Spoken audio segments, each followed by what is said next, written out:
Pasukan Israel kembali mengklaim telah menemukan senjata yang diduga milik kelompok militan Hamas. Peralatan tempur dan teknologi yang ditemukan di Rumah Sakit Al-Shifa, rumah sakit terbesar di Gaza. Sejumlah senjata itu ditemukan seusai pasukan militer atau IDF melakukan operasi di rumah sakit tersebut. Dikutip dari Sky News, IDF menuturkan bahwa mereka telah melanjutkan penyisiran di komplek Al-Shifa. Pasukan Israel itu juga merilis sebuah rekaman video yang memperlihatkan sejumlah senjata yang mereka temukan.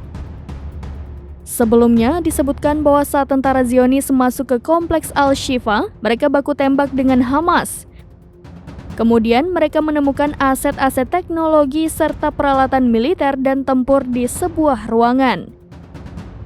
Dalam video terlihat senapan, granat, amunisi, dan seragam. Disebutkan IDF, senjata dan amunisi itu ditemukan di ruang MRI Rumah Sakit Al-Shifa.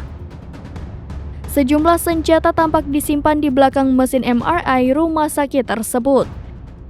Hal itu tentu membuat IDF semakin kuat menuding Hamas menggunakan rumah sakit sebagai markas mereka. Kemudian sejumlah kamera pengawas atau CCTV juga tampak ditutupi dengan lakban.